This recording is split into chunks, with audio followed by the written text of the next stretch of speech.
Se você gosta de histórias de terror e creepypastas, você não pode deixar essa chance passar. O livro Maldito conta com mais de 70 histórias de terror e creepypastas para você que gosta do gênero. Clicando no link da descrição, você compra o livro com um super desconto. Lembrando que a compra é feita pela Amazon, uma empresa segura e com garantias. Não perca essa chance, link na descrição. E se você quiser ver o canal crescer ainda mais, já vai deixando o seu like e se inscreva no canal. Isso nos deixa ainda mais motivados a postar mais vídeos todos os dias. Agora que vocês já se inscreveram, bora pro vídeo.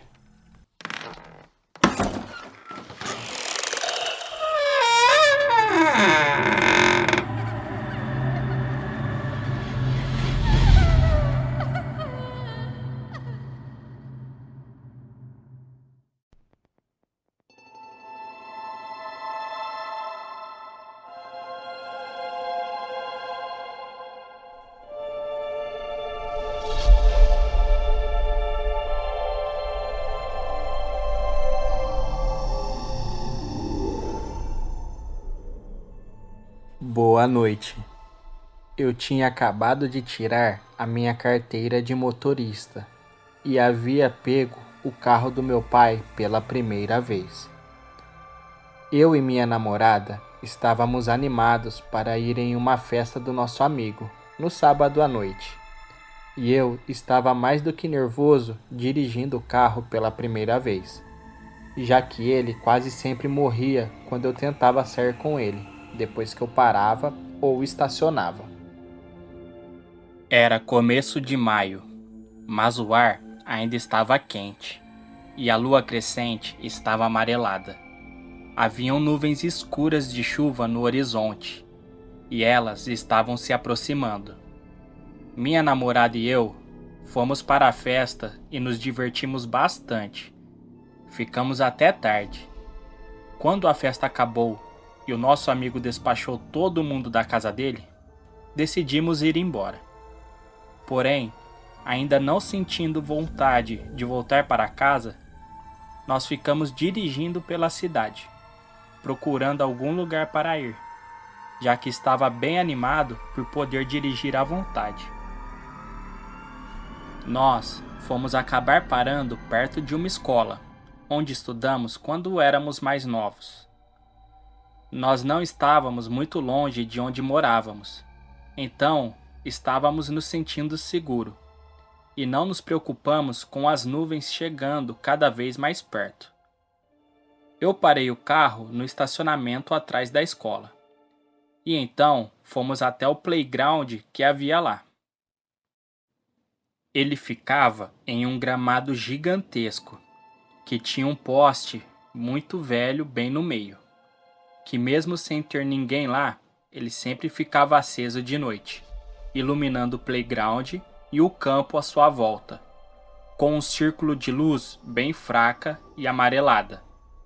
Nós dois nos sentamos nos balanços e ficamos conversando por muito tempo, falando apenas besteiras e às vezes trocando beijos.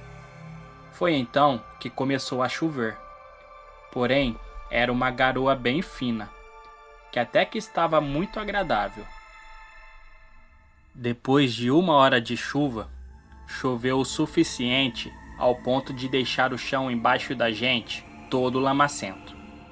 Então, nós estávamos tendo todo o cuidado para não colocar os nossos pés na lama, e esse detalhe é muito importante. Foi então que parou de chover e tudo ficou muito quieto, e nós já estávamos bem cansados a essa altura. Eu olhei para ela para lhe dizer para irmos embora e ela já estava olhando para mim. Nesse momento, um movimento atrás da gente chamou a nossa atenção. A aproximadamente uns 50 metros, alguma coisa estava rastejando no chão na penumbra, um pouco depois do alcance da luz da lâmpada do poste. Nós dois ficamos olhando aquilo com horror, sem falar nada. Nós ficamos olhando enquanto aquela coisa rastejava em nossa direção. sempre ficando na penumbra. Aquela coisa tinha uma forma humanoide. Era escuro e não usava roupas. Estava deitado sobre a barriga, e os braços estavam largados ao lado do corpo, junto de sua cintura. E o mais assustador, além do fato de estar se movendo em nossa direção, era o modo como ela movia suas pernas. Aquela coisa rastejava para frente sem mexer nada além de suas pernas. E como eu posso explicar as pernas dessa criatura? Se você olhar a estrutura normal de um joelho humano, eles dobram para trás. Porém, os joelhos dessa criatura eram ao contrário. Eles dobravam para a frente. Imagine como se você estivesse deitado no chão, com a barriga para baixo, os braços junto ao corpo, e os seus joelhos estão apontados para cima, ao invés de encostarem no chão. Essa eram as pernas dessa criatura. Nós ficamos olhando aquilo por mais alguns segundos, e nós dois tínhamos parado de respirar, sendo que o único som que ouvíamos era o da água escorrendo e pingando de algumas árvores que tinham por perto. Aquela coisa se moveu mais para perto da luz e levantou a cabeça. E então eu vi que haviam apenas 2 buracos negros onde os olhos deveriam estar. Minha namorada e eu pulamos dos balanços para a grama molhada e corremos para o carro que estava a uns 15 metros de nós. Houve alguns segundos de pânico enquanto eu não conseguia fazer o carro pegar. E eu estava apavorado para olhar à nossa volta. Eu não queria ver aquela coisa chegando perto. E eu não queria ver muito menos aqueles joelhos anormais dobrando do jeito errado. E eu não queria ver aqueles olhos negros e sem alma e sem vida. Eu estava com medo de fazer o carro morrer quando eu engatasse a primeira, e de não conseguir fazer ele pegar novamente. Eu fiquei com a cabeça baixada, olhando apenas a direção do carro. E foi então que o motor do carro finalmente funcionou, e eu consegui fazer o carro disparar noite adentro. Eu fui até a casa da minha namorada, e de lá liguei para os meus pais e contei tudo o que havia acontecido.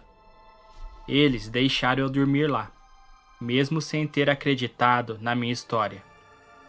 E eu dormi lá junto com minha namorada e minha sogra. Quando minha sogra acordou, contamos toda a história para ela. E por incrível que pareça, ela também acreditou em nós. E ela ficou muito assustada com o perfil daquela criatura que desenhamos para ela. Ela até cogitou que poderia ser algum amigo nosso tentando nos pregar alguma peça, mas tínhamos certeza que aquela criatura não era humana. Quando o sol nasceu naquela manhã de domingo, nós dirigimos de volta ao local com a minha sogra, para ver se aquela coisa ainda estava por lá. Só que dessa vez nós fomos armados, pois a minha sogra possui uma arma. Porém, não havia nada por lá. Nós olhamos todo o campo e não achamos nada. Quando nós fomos dar uma olhada nos balanços onde estivemos, achamos um monte de pegadas de pés grandes. Eu calço 42, e as pegadas eram maiores que os pés de números 47 e 48. E dava para ver que as pegadas não possuíam tênis, haviam formatos de dedos humanos. As pegadas estavam dando a volta nos exatos balanços onde nós tínhamos sentado. Nós dois estávamos de sapato, enquanto estávamos nos balanços. E como eu disse antes, tomamos muito cuidado para não pisar na lama. E nós não ficamos dando voltas nos balanços, como essas pegadas estavam fazendo. Essas pegadas foram as únicas coisas que encontramos. De vez em quando eu me sinto mais corajoso, volto para aquele campo do lado da escola à tarde. Eu fico sentado na minha caminhonete, parado do lado do campo, com o farol alto ligado, procurando alguma coisa de estranho nessa área. Porém, eu nunca mais vi aquela coisa novamente. Essa é a minha história. Acredite se quiser.